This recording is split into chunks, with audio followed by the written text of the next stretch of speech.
Well, Jenna, authorities say that the majority of the fentanyl and other illicit drugs originate from the Mexican cartels, but the cartels don't get directly involved in Minnesota like what's alleged in this St. Paul case until drugs or money goes missing. You are watching a system fail in real time, and the failure is not an accident.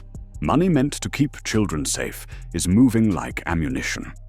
Names that do not exist are receiving approvals that cannot be audited. And somewhere inside the paper trail, a signal is waiting to be triggered that will turn a routine compliance check into a casualty event. At 6:12 a.m., Minneapolis, Minnesota. Wind chill at -16 degrees. The river fog sat low over the 3rd Avenue Bridge, and the city looked quiet enough to be honest. It was not. 3 unmarked vans idled behind a snowbank near a shuttered clinic, and inside them sat an interagency entry team built for fraud, not gunfire. FBI Public Corruption, DHSOIG, IRSCI, DEA Diversion, and 2 analysts from the intelligence community loaned under a temporary tasking order. The brief was simple: execute a sealed federal warrant on a contracted subsidy processor called North Star Family Access. At 6:19 a.m., the lead case agent reviewed the target package for the last time. North Star did not look like a cartel node.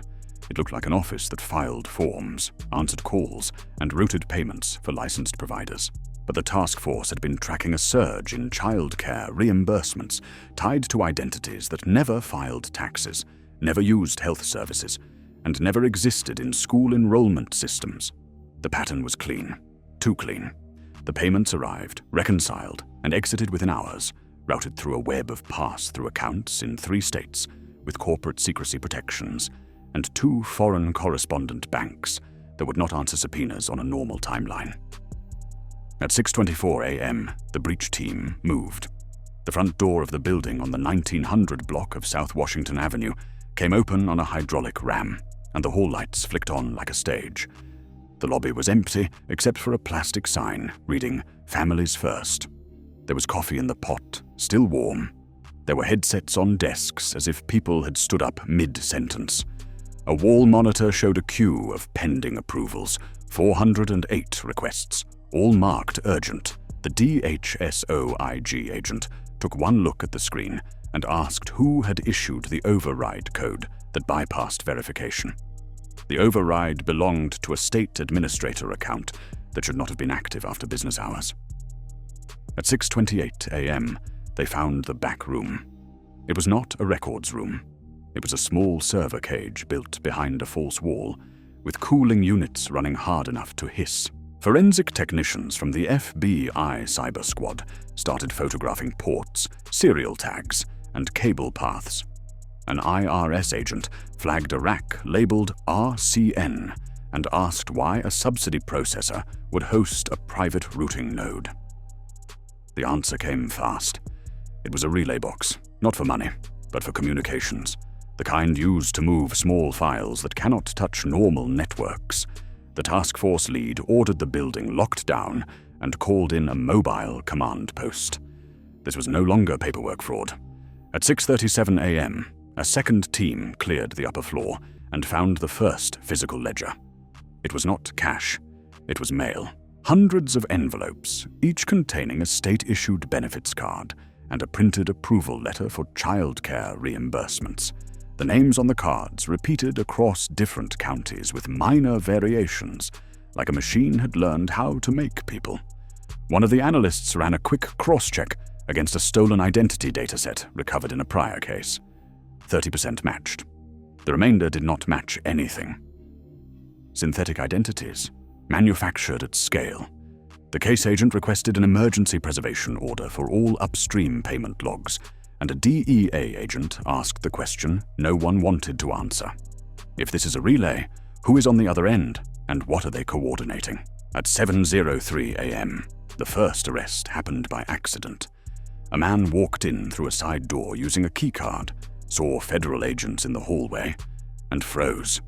He did not run. He raised his hands and said he was only a contractor, only there to service the cooling units. His badge identified him as a vendor from a local electrical company, but his phone contained a single encrypted chat application, and in that application was a message sent 10 minutes earlier. "Package moved. Confirm green at North Point." The phrase triggered immediate recognition for the intelligence community analyst. They had seen similar language in cartel logistics intercepts tied to cjng routing coordinators. The contractor refused to speak without counsel. The task force did not need him to speak. They needed the other end of the relay. At 7:20 a.m., the mobile command post set up in a parking lot 2 blocks away, and the joint team established a live trace on outbound connections. The relay node at North Star was not communicating with Mexico directly. It was bouncing through leased infrastructure in East Africa, then through a content delivery network node in the Gulf, then into a private virtual network endpoint registered to a shell company in Delaware. It was designed to look like normal business traffic, but the packet structure carried something else: transaction confirmations, identity bundles, and scheduling queues. The queues lined up with childcare payment cycles and with DEA overdose spikes in Minnesota and western Wisconsin. Someone was using subsidy timing as a metronome for distribution. At 7:45 a.m., a call came in from a state licensing inspector in Hennepin County. She had been sent to a daycare facility for a routine follow-up. She was outside the building and said she could hear industrial equipment running inside, like pumps. She saw no children and no staff. She saw a security camera that tracked her as she moved. She asked if the task force had anything on the address. The address appeared in the North Star queue as a newly approved provider, flagged urgent, approved at 3:40 a.m. by the same administrator override. The task force lead ordered her to leave immediately and instructed the county dispatcher to pull all local units away from the area. No marked patrol cars, no sirens. If the building was a node, they could not warn it. At 8:13 a.m., the FBI obtained an emergency telephony order for the contractor's device and pushed a real-time location intercept. The phone pinged again, not near North Star, but near the Cedar Riverside corridor. The analyst marked it as a known transit zone for cash pickups and substance handoffs. A DEA team staged 2 blocks away and watched a gray cargo van roll into an alley. The van's plates were registered to a childcare supply distributor. The driver wore a reflective vest and carried a clipboard. He looked like every delivery driver in the city. He opened the rear doors and pulled out 2 sealed plastic crates labeled educational materials. The crates were heavy enough to require both arms. At 8:22 a.m., the DEA team moved in, not with a raid, with a traffic stop plan to keep it quiet. Before they could, the contractor's phone sent a final message. "Inspection risk. Burn site." The cargo van doors slammed shut. The driver got back in and accelerated hard, blowing a stop sign, pushing the van into morning traffic. The DEA agent called it in, but the task force lead shut down the chase. No pursuit. Too many civilians. The van disappeared toward the freeway. The message was the problem. Burn site meant evidence destruction. It also meant there were assets on the ground trained to respond to minor triggers like a county inspector. At 8:40 a.m., the task force redirected to the flagged daycare facility in Hennepin County, approaching with armored vehicles held back out of sight. The building looked legitimate from the street. Bright paint, a playground fenced in with fresh snow on the slides, a sign with smiling cartoon animals. The windows were tinted.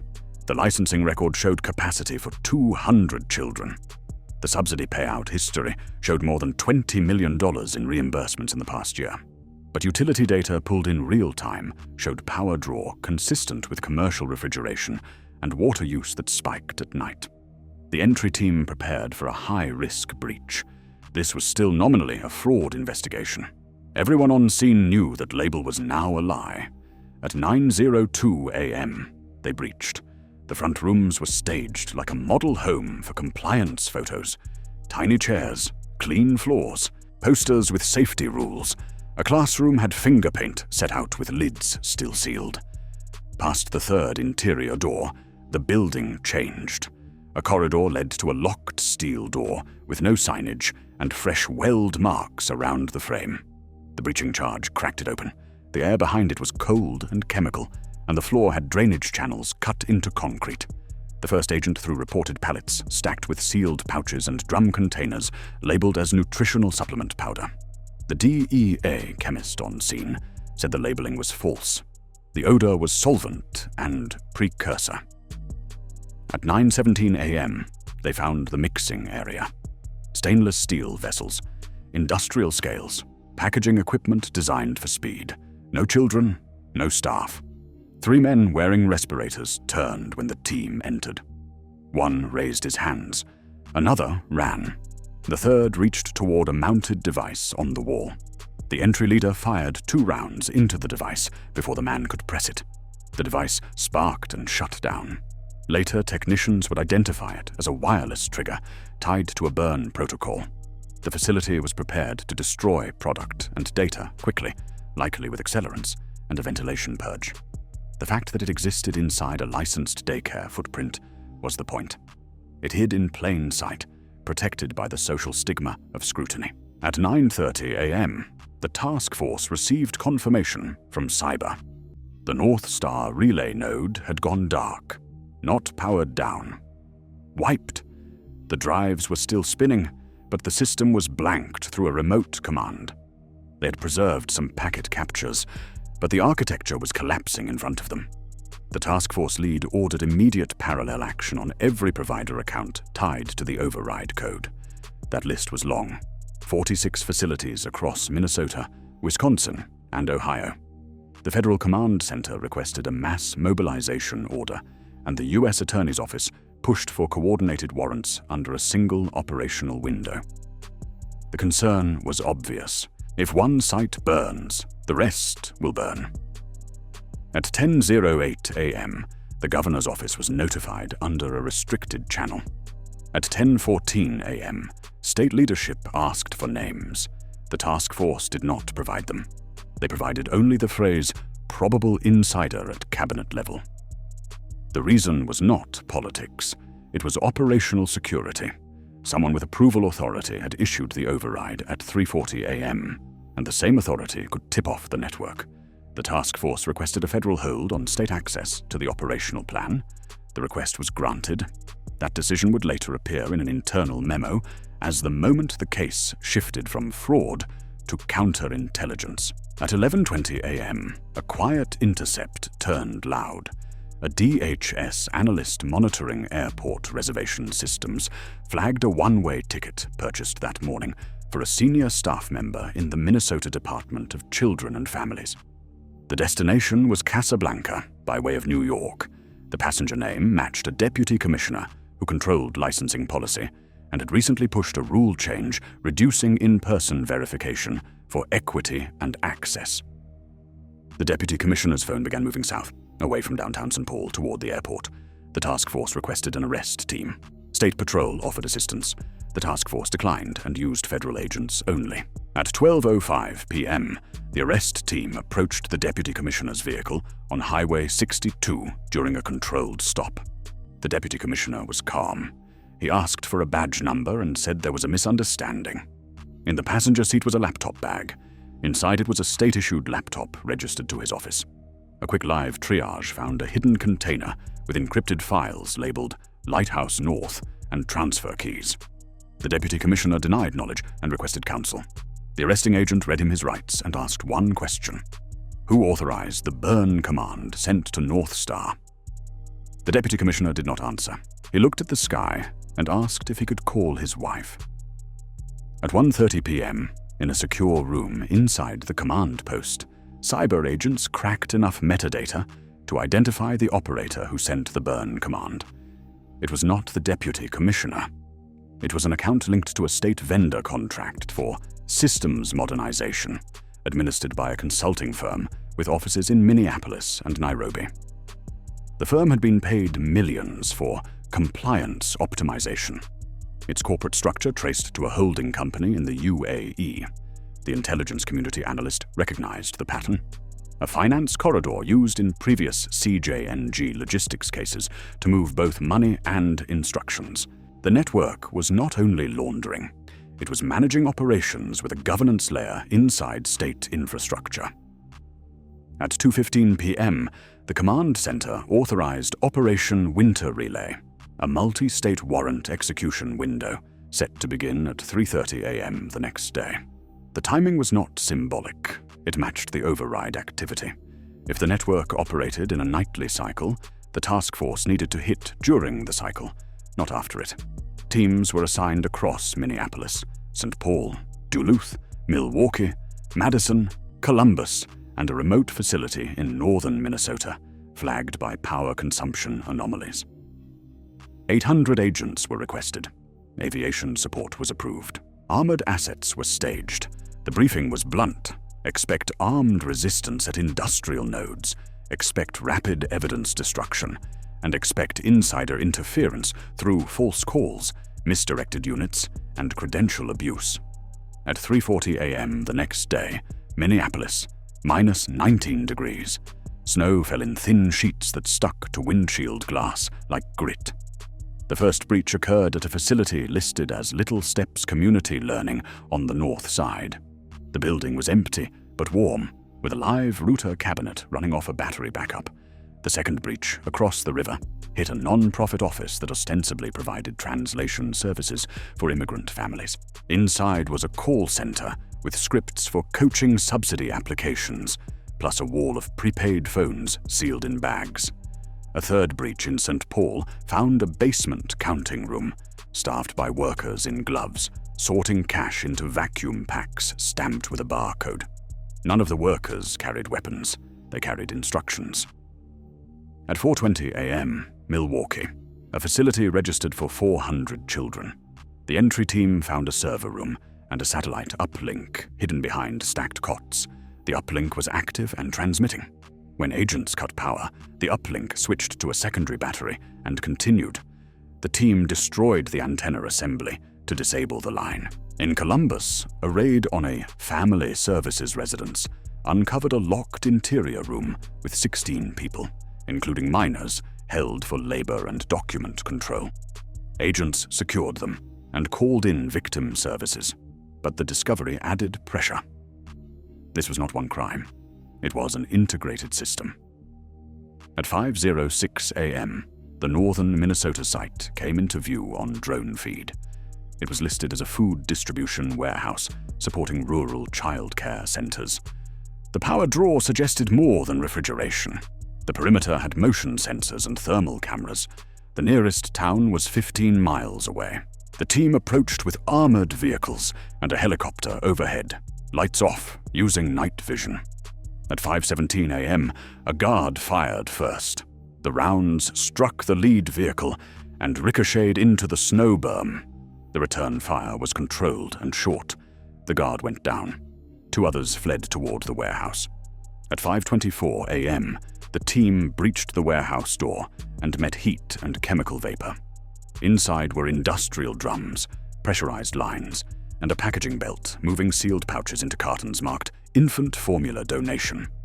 A DEA chemist confirmed active fentanyl analog processing. The site was not a full synthesis lab, but a conversion and cutting facility designed for volume. A forklift operator tried to ram an agent. He was stopped. Another worker reached for an emergency valve manifold. The team secured it before it could be opened. The manifold, if triggered, would have dumped chemical feedstock into a drain line, leading to a containment pit, destroying evidence and poisoning the air.